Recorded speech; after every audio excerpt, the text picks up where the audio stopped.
તો દિલ્હીમાં કોળી સમાજના બે અલગ અલગ અધિવેશન છે। બે આગેવાનોના અલગ અલગ સંમેલનથી સમાજમાં નારાજગી છે। હીરા સોલંકી 21મી તારીખે દિલ્હીમાં સંમેલન બોલાવ્યું। કુંવરજી બાવળિયા 14 તારીખે કોળી સમાજનું સંમેલન કરી રહ્યા છે।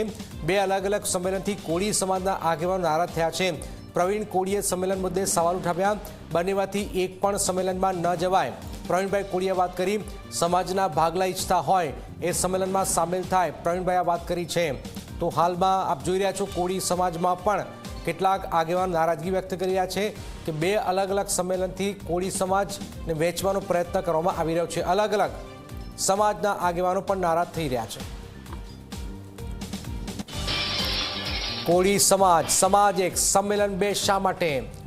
14 તારીખે કુંવરજી બાવળિયા સંમેલન કરી રહ્યા છે।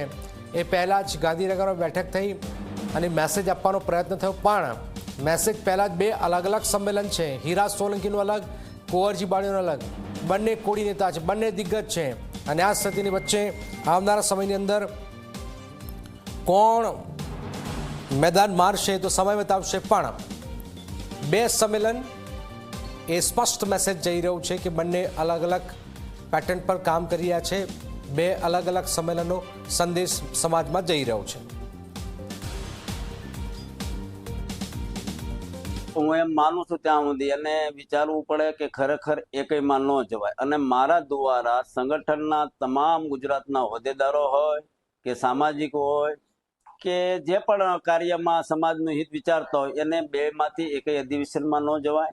કેમ કે અધિવેશનમાં જઈ અને કોળી સમાજનો ભાગલા જે પાડતા હોય એને કોઈ દે સહયોગ ન કરાય, એને પાપ કહેવાય સમાજનું। એક તો ઓલરેડી અવારનવાર ઘટનાઓ ગુજરાતમાં બહુ વધી રહી છે, ત્યારે જો આવા બે વિભાજન થાય તો એનાથી વધારે ગુજરાતની અંદર કોળી સમાજને નુકસાન થાય। એટલે મારી અપીલ છે બધાને કે કોઈને આ અધિવેશનમાં સામેલ થવું નહીં। તો અગાઉ વિરેન્દ્ર કશ્યપ અને કુંવરજીભાઈ વચ્ચે બેઠક થઈ હતી। બંને આગેવાનો વચ્ચે સમાધાનલક્ષી બેઠક યોજાઈ। અંદાજે 25 દિવસ પહેલા દિલ્હીમાં બેઠક થાય છે। બેઠકમાં અલગ અલગ અધિવેશન મુદ્દે કોઈ નિરાકરણ ન આવ્યું।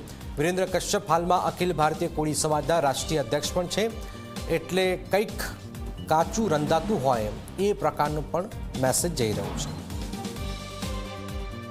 14 जून को दिल्ली में अखिल भारतीय कोली समाज का राष्ट्रीय अधिवेशन होने जा रहा है। महाराष्ट्र के सभी कोली समाज के बंधुओं को मेरी विनती है कि आप 14 जून को ये राष्ट्रीय अधिवेशन में आने के लिए मैं आप सबको आमंत्रित करता हूँ।